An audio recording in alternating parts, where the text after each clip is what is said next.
Si la evolución, tras millones de años, ha provisto al ser humano de herramientas tan esenciales como el lenguaje o la capacidad de abstracción, no debería extrañarnos que el hombre cuente también con lo necesario para tomar decisiones de forma rápida y eficaz.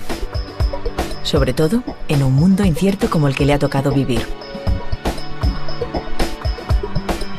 Gerd Gigerenzer, desde el Centro para la Conducta Adaptativa y la Cognición del Instituto Max Planck, ha sido pionero en atribuir al inconsciente y a la intuición un papel esencial en la toma de decisiones.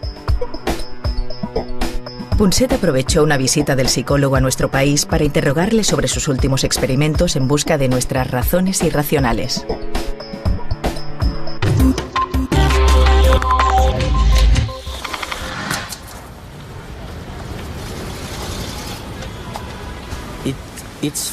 Es curioso, porque probablemente hace unos 10 años, si hubieras dicho que tomabas decisiones de una manera no racional, te insultaría la gente o te habría insultado.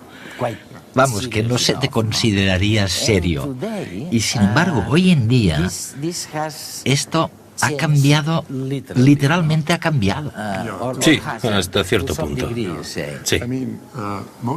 La mayor parte de la psicología, solamente hay que leer un libro de texto sobre psicología social, sigue tratando de demostrar que las intuiciones fallan. Es el mensaje de Kahneman-Tversky. Ahí está el premio Nobel. En parte, Daniel Kahneman ganó el Nobel por demostrar que la intuición falla. De eso es de lo que trataban sus experimentos. El mensaje sigue estando muy arraigado. Y la idea, bueno, creo que forma parte de los resultados novedosos que tenemos ahora. Demostrar que la intuición puede llegar a ser mejor que los modelos de elección racional, o la regresión múltiple, o los programas estadísticos más complejos.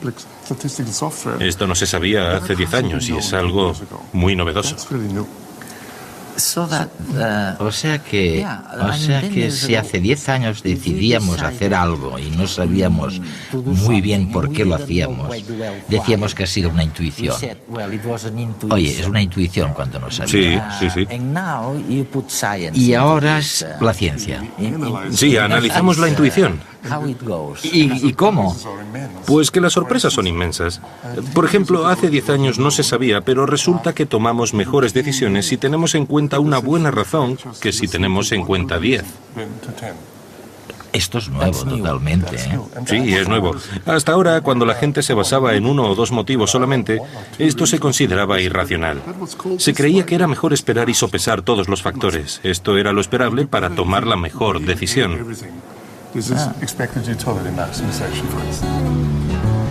¿Voy a pie o mejor cojo una bici? Pero si luego está todo ocupado y llego tarde. ¿Los llevo al parque? Quizás hace un poco de fresco y están medio resfriados. No sé si decirle a mi jefe que quiero cambiar de departamento. Nos pasamos el día decidiendo, desde las cosas más triviales como qué ropa ponernos, hasta otras más trascendentales como cambiar de trabajo, apuntar a los niños a un colegio o a otro, o incluso enamorarnos. Hasta hace una década, la psicología social consideraba que la toma de decisiones debía ser consciente y guiarse por las leyes de la lógica. Que ante cualquier elección, lo más acertado era elaborar listas y listas con los pros y los contras para tomar la mejor decisión. Ahora sabemos que las decisiones instintivas son eficaces, a veces mucho más que una elección racional. Compramos café sin comparar todas las marcas que hay en la tienda. Al chutar el balón, no hacemos 1000 operaciones matemáticas para determinar su trayectoria. Simplemente fijamos la mirada en la pelota y corremos hacia ella. Y optamos por una dirección concreta, aunque no sepamos el camino.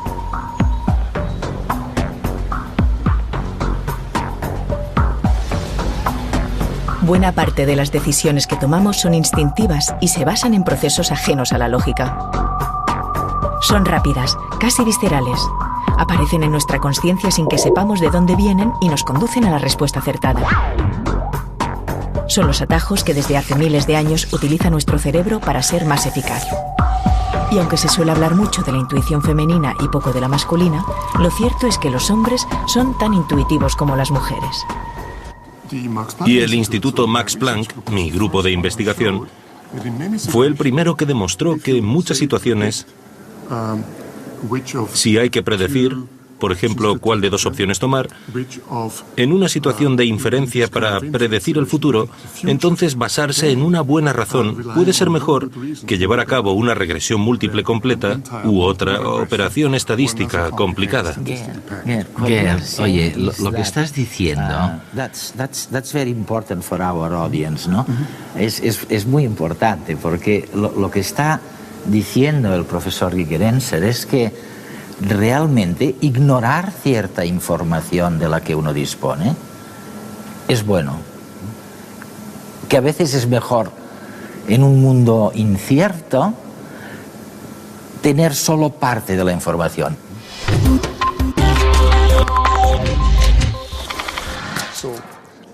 Hay muchos ejemplos que lo corroboran, pero permíteme que cite uno muy sencillo. Imagina que estás en el concurso ¿Quién quiere ser millonario? Y llega la pregunta del €1.000.000, que es la siguiente. ¿Qué ciudad tiene más habitantes? ¿Detroit o Milwaukee? ¿Qué crees? El tiempo corre. Pues le hicimos esta pregunta a los estadounidenses. Y hubo división de opiniones. El 60% se inclinó por Detroit, que es la respuesta correcta, pero el resto optó por Milwaukee. Luego hicimos esa misma prueba con alemanes, que sabían poquito sobre Detroit, y la mayoría ni siquiera había oído hablar de Milwaukee. ¿Qué crees que pasó? ¿Qué proporción de alemanes crees que acertó la respuesta? Lo sorprendente es que prácticamente todos, muchos más, el 90%. ¿Y cómo es posible que las personas con menos información realicen sistemáticamente mejores inferencias que las que saben más cosas? Aquí se aplica una regla general muy sencilla que denominamos heurística de reconocimiento. Escoge lo que conozcas. Los alemanes habían oído hablar de Detroit, pero no de Milwaukee. Ese es el motivo. La ignorancia parcial puede ser útil, y siempre sucede así cuando en el mundo real el reconocimiento del nombre está correlacionado con lo que se quiere saber. Esto es aplicable a los equipos de fútbol. Hemos hecho estudios en los que personas muy ignorantes han hecho predicciones sobre los resultados de campeonatos mundiales o campeonatos europeos. Y sistemáticamente sus predicciones son igual de buenas que las de los expertos, y a veces mejores, porque disponen de conocimiento parcial y, por tanto, pueden basarse en estas reglas sencillas. ¿Qué queremos decir con cognición heurística? Y también has mencionado al principio la regla general, en términos generales. ¿Qué quieres decir? Sí.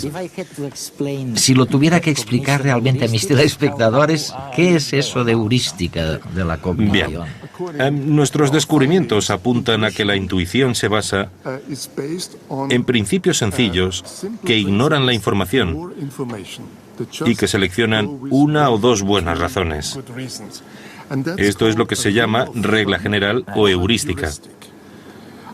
Una heurística ignora información, y esto es lo que acelera la toma de decisión en la situación adecuada.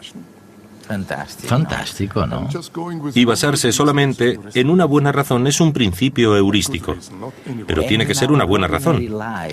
Y en nuestra vida cotidiana lo que dices es que a menudo nos regimos más por reglas generales que por lo que llamábamos razón. Si cada día tuviéramos que plantearnos todo lo que hacemos, seguramente no daríamos ni una. Llegaríamos tarde a todas partes, no acabaríamos nuestro trabajo y todo sería un caos. Ay, esta mañana tengo la reunión. ¿Podría ponerme este traje? Mejor quizás el otro. Pero tanto mi jefe como los clientes son jóvenes. Entonces, mejor este otro. Mejor me pongo este. Ya llego tarde. Me iré en coche. Aunque a esta hora la verdad es que estará todo colapsado y quizás no encuentre aparcamiento. Y entonces tendré que dar vueltas y vueltas. ¿Y una bici? No. Que llegaré todo sudado a la reunión.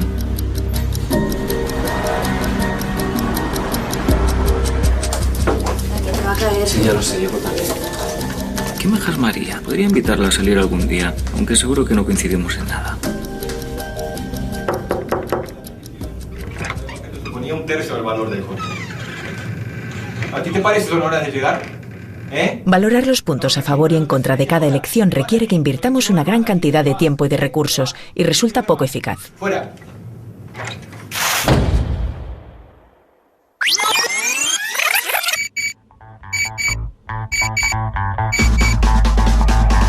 Una alternativa es conformarnos con cualquier opción o la primera que se nos presenta, sin pararnos a pensar en nada.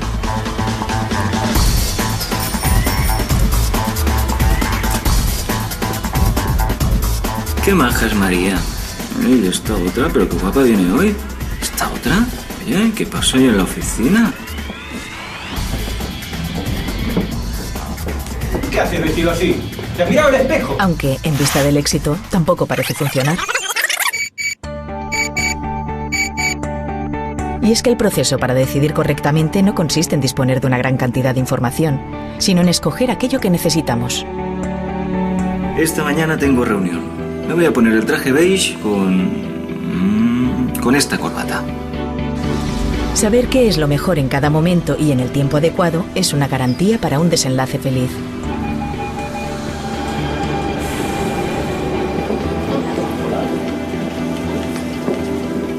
Oye, ¿qué haces esta noche? Nada. ¿Te apetece que vayamos al cine? Claro. Hasta luego.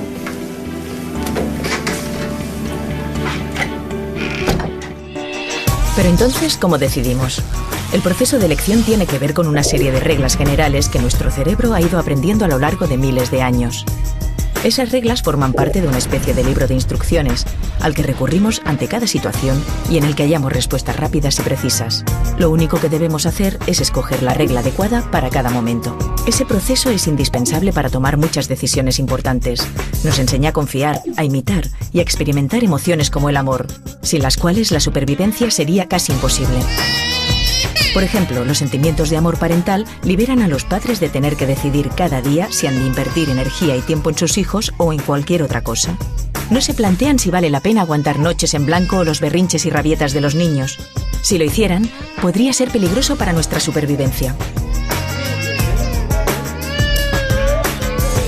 Algunas especies animales, como las serpientes, tienen menos paciencia, y las crías deben huir tras salir del huevo para que sus madres no las devoren.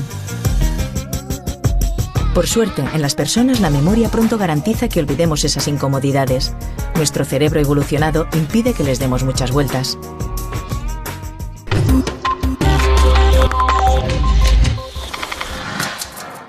Solo hace falta observarnos, mirar cómo se enamora la gente.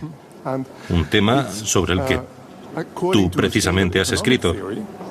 Según la teoría económica estándar, si la pusiéramos en práctica, deberíamos hacer un listado con todas las opciones, todas las mujeres. Y luego, para cada una de ellas, sopesar las consecuencias relevantes para nosotros. La relación tras el matrimonio, el cuidado de los hijos, la capacidad para trabajar en paz, lo que sea. Y después necesitaríamos calcular la probabilidad de que todo esto suceda, la utilidad y la maximización de las utilidades. Le he preguntado a muchas personas y solamente he encontrado a una que haya admitido haberlo hecho así, y era economista. Lo hizo de este modo. Escribió una lista con todas sus opciones, hizo sus cálculos y luego le propuso matrimonio a una mujer y ella aceptó. No le dijo cómo lo había hecho. Y ahora están divorciados. Ahora están divorciados, fantástico. Bueno, ¿qué es lo que mira la gente realmente a la hora de elegir a una chica o a un chico? Creemos que si el nivel de fluctuaciones asimétricas está por debajo del nivel promedio, si este nivel de fluctuaciones en el rostro o en un cuerpo está por debajo, esto significa que el metabolismo de este organismo funciona muy bien. Y de manera inconsciente nos enamoramos. Es cierto, y son claves inconscientes. Este es otro ejemplo. Otro ejemplo. Sí, y la intuición se define como un sentimiento o sensación que acaece muy rápido en la mente, en el inconsciente, cuyos motivos desconocemos, pero que nos impulsa a actuar. Por eso te enamoras. Y si todo ello tiene que ver con principios sobre la simetría, no lo sabes.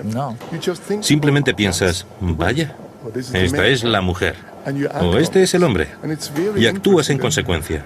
Y es muy interesante, porque la mayoría de decisiones importantes, y no hablo de decisiones rutinarias, sino importantes, se toman por estos principios generales de manera intuitiva. Y nadie sabe cómo lo ha hecho.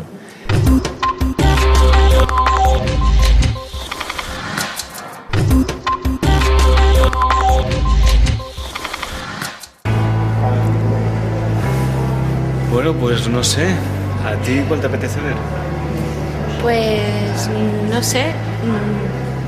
La 1. La 1 me parece bien. ¿Sí? O la de las 6. Es que el resto no me suenan.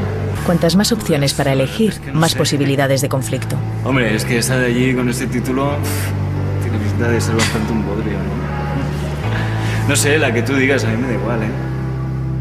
A simple vista, parece lógico pensar que cuantas más alternativas, mejor, porque hay más posibilidades de encontrar algo que nos guste. Pero la mente humana no funciona así.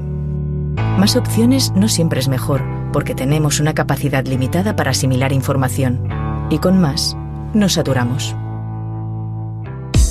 De hecho, los niños aprenden así. Los padres utilizan frases muy simples que los niños entienden y decodifican. Emplean instintivamente palabras sencillas que los bebés reconocen y son capaces de recordar y, más tarde, repetir. ¿Agua? Hola.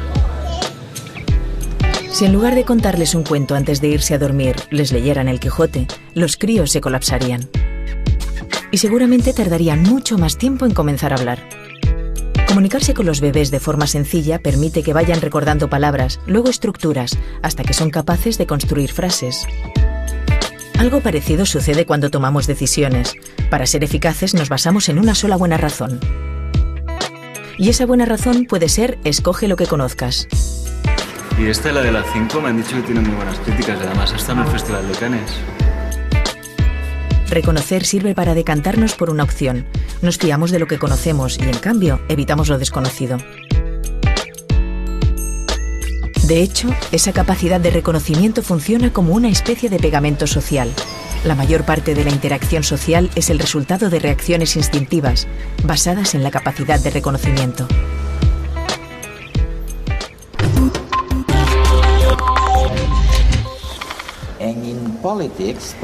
En política probablemente tendríamos que establecer una diferencia, ¿no? Me refiero a esta, comparado con esta situación de la que acabamos de hablar. Habría que considerar dos situaciones. En primer lugar, hay una situación en la que probablemente el nombre, la marca, el nombre del partido es primordial. ¿Primordial para qué? Bien, para muchos votantes, el nombre del partido político es como un objeto de identificación. Forman parte del partido como de un club de fútbol y votan siempre en su favor. Pero este no es el perfil más racional o inteligente de votante. Un votante más racional tomaría una decisión, pero hay principios muy sencillos. De nuevo, todos los principios intuitivos pueden funcionar muy bien, pero también muy mal. En nuestro ejemplo sobre los nombres y marcas comerciales, hay empresas que hacen anuncios que no contienen absolutamente ninguna información sobre el producto. Se limitan a repetir el nombre de la marca una y otra vez. Si una empresa ha dejado de invertir dinero para mejorar el producto y solamente lo invierte en publicidad, entonces la intuición se confunde. Y quizá es mejor no comprar esa marca comercial tan archiconocida. Intentemos ahora entender otro problema que me apasiona, que me fascina. Tú lo llamas la inferencia inconsciente. Y me recuerda que al estudiar el tema de la felicidad, estábamos descubriendo que el verdadero problema no consistía tanto en saber cuáles eran las dimensiones de la verdadera felicidad, sino en que ¿Por qué demonios las personas tienen esta capacidad infinita de autoprovocarse la infelicidad? Uno de los motivos que estamos descubriendo es que las personas tienden a decidir, a tomar decisiones no en función de lo que ven, sino en función de lo que creen. Y cuando ven algo, esta información va al cerebro, por supuesto, y el cerebro intenta inferir. ¿Qué es lo que intenta inferir el cerebro? ¿A qué te refieres cuando hablas? Vamos a ver, es importante entender que incluso las percepciones más simples se basan en inferencias. No vemos la distancia a la que está un objeto, tenemos que inferirla. Una montaña que parece estar muy lejos, por ejemplo, parece lejos porque el día está nublado. Pero si estuviera despejado, parecería mucho más cerca. Esto nos demuestra que estamos adivinando. Nuestro cerebro se pasa la mayor parte del tiempo haciendo conjeturas. Un ejemplo muy bonito es el de la luna. Sí, y la ilusión óptica de la luna. Eso es. Unas veces parece más grande que otras. Y cuando las personas realizan inferencias sobre su propia felicidad, puede depender de otras cosas más allá de lo que tienen, de las personas o las posesiones. Hay quienes poseen un velero fabuloso y enorme, pero se sienten completamente desgraciados porque hay otra persona que tiene un barco todavía mayor. Si te comparas siempre con los demás, entonces eres por definición un infeliz. Un ejemplo maravilloso que mencionas a veces de esta inferencia inconsciente es cuando el cerebro, ante una imagen de objetos cóncavos, o sí. ¿Cuál es lo contrario de cóncavo? Que ahora no me acuerdo la palabreja. Convexo. Convexo, sí, claro. En un caso, en el cóncavo, lo que el cerebro nos dice es que ese objeto bidimensional es cóncavo. Y se acentúa la sombra en la parte superior del objeto. Sí. Mientras que en el otro caso, la sombra se acentúa en la parte inferior del dibujo. Es increíble hasta qué punto el cerebro puede distorsionar la verdad. Mira, Edward, es una inferencia inteligente porque en la historia evolutiva solamente había una fuente de luz y procedía de arriba. Por esto, en el ejemplo clásico de los puntos que parecen sobresalir o bien ir hacia adentro, aunque es un dibujo bidimensional, cuando la sombra está en la parte de arriba, entonces el cerebro deduce que los puntos se alejan del observador. Y esto tiene sentido en el mundo real. Es un buen ejemplo que demuestra que incluso la percepción está haciendo suposiciones, pero sobre la base de principios inteligentes, que son probables, no seguros.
Y experimentar emociones como el amor, sin las cuales la supervivencia sería casi imposible. Por ejemplo, los sentimientos de amor parental liberan a los padres de tener que decidir cada día si han de invertir energía y tiempo en sus hijos o en cualquier otra cosa.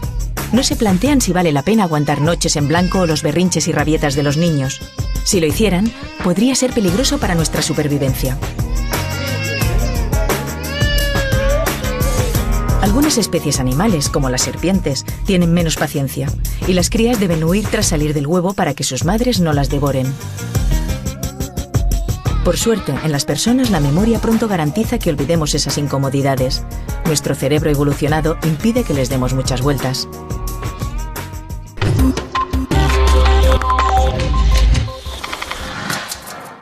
Solo hace falta observarnos, mirar cómo se enamora la gente. Un tema sobre el que tú precisamente has escrito. Según la teoría económica estándar, si la pusiéramos en práctica, deberíamos hacer un listado con todas las opciones, todas las mujeres. Y luego, para cada una de ellas, sopesar las consecuencias relevantes para nosotros. La relación tras el matrimonio, el cuidado de los hijos, la capacidad para trabajar en paz, lo que sea. Y después necesitaríamos calcular la probabilidad de que todo esto suceda, la utilidad y la maximización de las utilidades. Le he preguntado a muchas personas y solamente he encontrado a una que haya admitido haberlo hecho así, y era economista. Lo hizo de este modo. Escribió una lista con todas sus opciones, hizo sus cálculos y luego le propuso matrimonio a una mujer y ella aceptó. No le dijo cómo lo había hecho. Y ahora están divorciados. Ahora están divorciados, fantástico. Bueno, ¿qué es lo que mira la gente realmente a la hora de elegir a una chica o a un chico?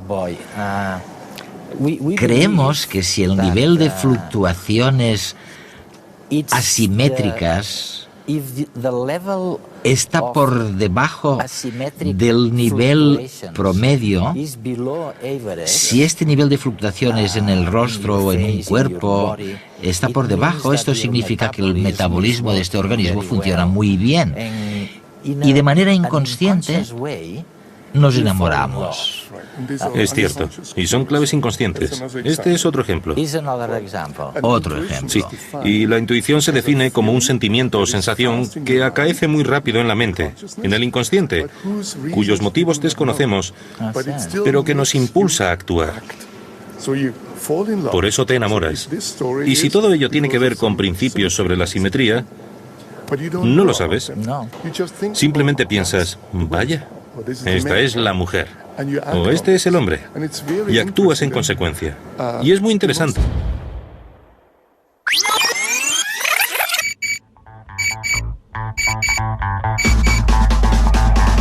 Una alternativa es conformarnos con cualquier opción o la primera que se nos presenta, sin pararnos a pensar en nada.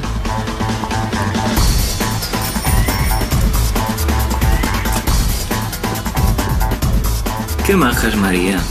¿Y esta otra? ¿Pero qué guapa viene hoy? ¿Esta otra? Oye, ¿qué pasa hoy en la oficina? ¿Qué haces vestido así? ¿Te has mirado al espejo? Aunque, en vista del éxito, tampoco parece funcionar.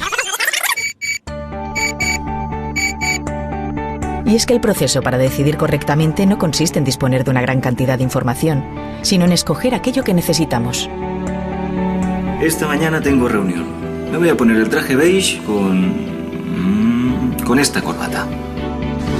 Saber qué es lo mejor en cada momento y en el tiempo adecuado es una garantía para un desenlace feliz.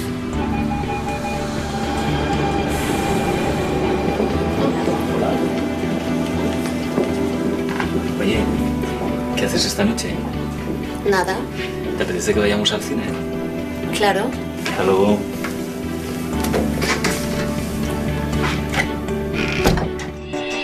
Pero entonces, ¿cómo decidimos? El proceso de elección tiene que ver con una serie de reglas generales que nuestro cerebro ha ido aprendiendo a lo largo de miles de años. Esas reglas forman parte de una especie de libro de instrucciones, al que recurrimos ante cada situación y en el que hallamos respuestas rápidas y precisas. Lo único que debemos hacer es escoger la regla adecuada para cada momento. Ese proceso es indispensable para tomar muchas decisiones importantes. Nos enseña a confiar, a imitar y a experimentar emociones como el amor, sin las cuales la supervivencia sería casi imposible. Por ejemplo, los sentimientos de amor parental liberan a los padres de tener que decidir cada día si han de invertir energía y tiempo en sus hijos o en cualquier otra cosa. No se plantean si vale la pena aguantar noches en blanco o los berrinches y rabietas de los niños. Si lo hicieran, podría ser peligroso para nuestra supervivencia. Algunas especies animales, como las serpientes, tienen menos paciencia, y las crías deben huir tras salir del huevo para que sus madres no las devoren. Por suerte, en las personas la memoria pronto garantiza que olvidemos esas incomodidades. Nuestro cerebro evolucionado impide que les demos muchas vueltas.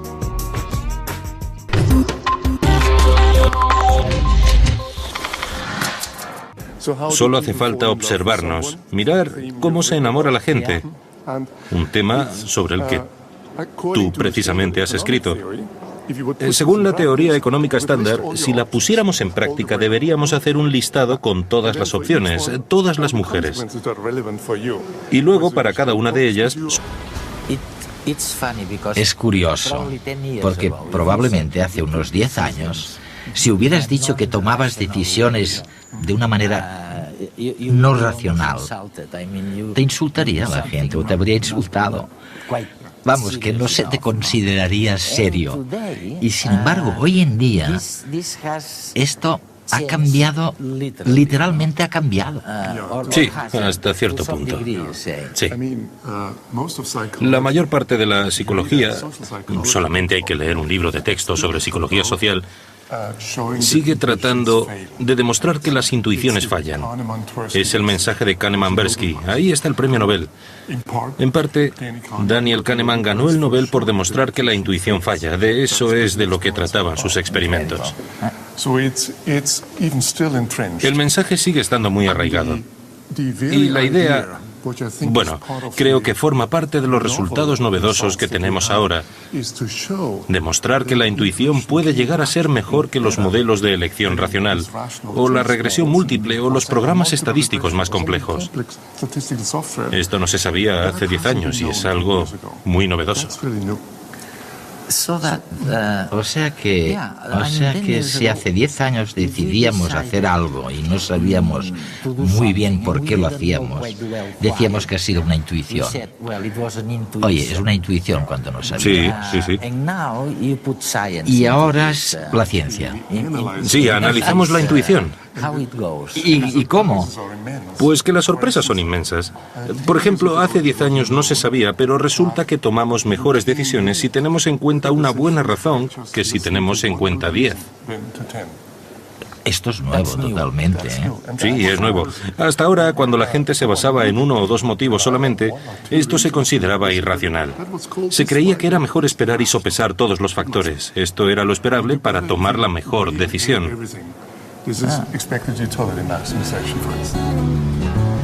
¿Voy a pie o mejor cojo una bici? Pero si luego está todo ocupado y llego tarde. ¿Los llevo al parque? Quizás hace un poco de fresco y están medio resfriados. No sé si decirle a mi jefe que quiero cambiar de departamento. Nos pasamos el día decidiendo, desde las cosas más triviales como qué ropa ponernos, hasta otras más trascendentales como cambiar de trabajo, apuntar a los niños a un colegio o a otro, o incluso enamorarnos. Hasta hace una década, la psicología social consideraba que la toma de decisiones debía ser consciente y guiarse por las leyes de la lógica. Que ante cualquier elección, lo más acertado era elaborar listas y listas con los pros y los contras para tomar la mejor decisión. Ahora sabemos que las decisiones instintivas son eficaces, a veces mucho más que una elección racional. Son eficaces, a veces mucho más que una elección racional. Compramos café sin comparar todas las marcas que hay en la tienda. Al chutar el balón, no hacemos 1000 operaciones matemáticas para determinar su trayectoria. Simplemente fijamos la mirada en la pelota y corremos hacia ella. Y optamos por una dirección concreta, aunque no sepamos el camino.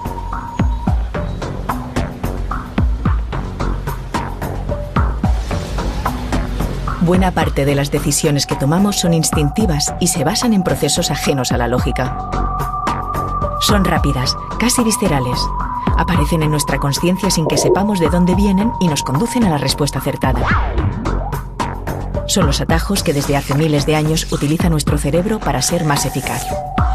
Y aunque se suele hablar mucho de la intuición femenina y poco de la masculina, lo cierto es que los hombres son tan intuitivos como las mujeres. Y el Instituto Max Planck, mi grupo de investigación, fue el primero que demostró que en muchas situaciones,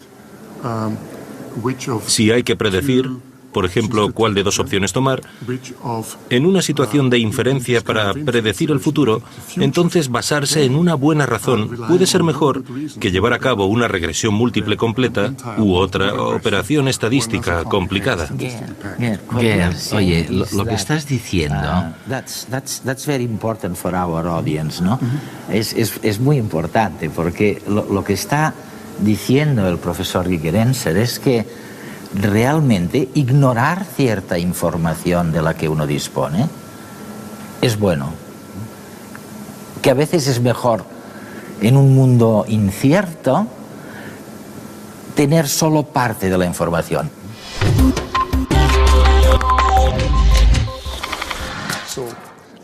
Hay muchos ejemplos que lo corroboran, pero permíteme que cite uno muy sencillo. Imagina que estás en el concurso ¿Quién quiere ser millonario? Y llega la pregunta del €1.000.000, que es la siguiente. ¿Qué ciudad tiene más habitantes? ¿Detroit o Milwaukee? ¿Qué crees? El tiempo corre. Pues le hicimos esta pregunta a los estadounidenses y hubo división de opiniones. El 60% se inclinó por Detroit, que es la respuesta correcta, pero el resto optó por Milwaukee. Luego hicimos esa misma prueba con alemanes, que sabían poquito sobre Detroit, y la mayoría ni siquiera había oído hablar de Milwaukee. ¿Qué crees que pasó? ¿Qué proporción de alemanes crees que acertó la respuesta? Lo sorprendente es que prácticamente todos, muchos más, el 90%. ¿Y cómo es posible que las personas con menos información realicen sistemáticamente mejores inferencias que las que saben más cosas? Aquí se aplica una regla general muy sencilla que llama regla general o heurística. Una heurística ignora información, y esto es lo que acelera la toma de decisión en la situación adecuada. Fantástico, ¿no? Y basarse solamente en una buena razón es un principio heurístico, pero tiene que ser una buena razón. Y en nuestra vida cotidiana lo que dices es que a menudo nos regimos más por reglas generales que por lo que llamábamos razón. Si cada día tuviéramos que plantearnos todo lo que hacemos, seguramente no daríamos ni una. Llegaríamos tarde a todas partes, no acabaríamos nuestro trabajo y todo sería un caos. Ay, esta mañana tengo la reunión. ¿Podría ponerme este traje? Mejor quizás el otro. Pero tanto mi jefe como los clientes son jóvenes. Entonces, mejor este otro. Mejor me pongo este. Ya llego tarde. Me iré en coche. Aunque a esta hora la verdad es que estará todo colapsado y quizás no encuentre aparcamiento, y entonces tendré que dar vueltas y vueltas. ¿Y una bici? No. Que llegaré todo sudado a la reunión.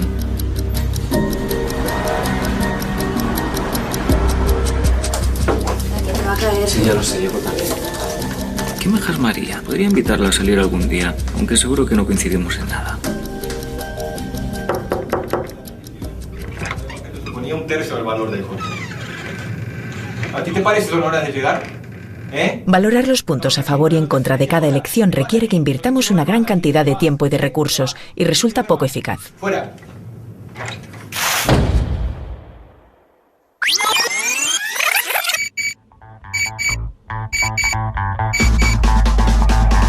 Una alternativa es conformarnos con cualquier opción o la primera que se nos presenta, sin pararnos a pensar en nada.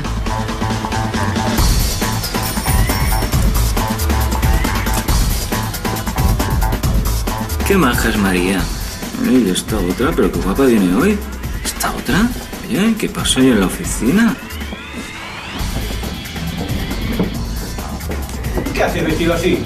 ¿Te has mirado al espejo? Aunque, en vista del éxito, tampoco parece funcionar.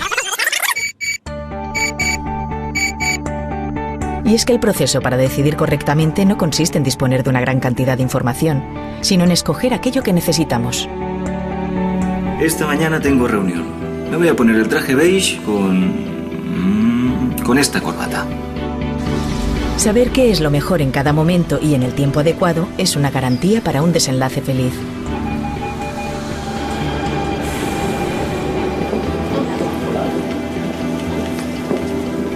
Oye, ¿qué haces esta noche? Nada. ¿Te apetece que vayamos al cine? Claro. Hasta luego. Programas estadísticos más complejos. Esto no se sabía hace 10 años y es algo muy novedoso. O sea que si hace 10 años decidíamos hacer algo y no sabíamos muy bien por qué lo hacíamos, decíamos que ha sido una intuición. Oye, es una intuición cuando no sabíamos. Sí. Y ahora es la ciencia. Sí, analizamos la intuición. ¿Y cómo? Pues que las sorpresas son inmensas. Por ejemplo, hace 10 años no se sabía, pero resulta que tomamos mejores decisiones si tenemos en cuenta una buena razón que si tenemos en cuenta 10. Esto es nuevo totalmente, ¿eh? Sí, es nuevo. Hasta ahora, cuando la gente se basaba en uno o dos motivos solamente, esto se consideraba irracional. Se creía que era mejor esperar y sopesar todos los factores. Esto era lo esperable para tomar la mejor decisión. ¿Voy a pie o mejor cojo una bici? Pero si luego está todo ocupado y llego tarde. ¿Los llevo al parque? Quizás hace un poco de fresco y están medio resfriados. No sé si decirle a mi jefe que quiero cambiar de departamento. Nos pasamos el día decidiendo, desde las cosas más triviales como qué ropa ponernos, hasta otras más trascendentales como cambiar de trabajo, apuntar a los niños a un colegio o a otro, o incluso enamorarnos. Hasta hace una década, la psicología social consideraba que la toma de decisiones debía ser consciente y guiarse por las leyes de la lógica. Que ante cualquier elección, lo más acertado era elaborar listas y listas con los pros y los contras para tomar la mejor decisión. Ahora sabemos que las decisiones instintivas son eficaces, a veces mucho más que una elección racional. Compramos café sin comparar todas las marcas que hay en la tienda. Al chutar el balón, no hacemos 1000 operaciones matemáticas para determinar su trayectoria. Simplemente fijamos la mirada en la pelota y corremos hacia ella. Y optamos por una dirección concreta, aunque no sepamos el camino.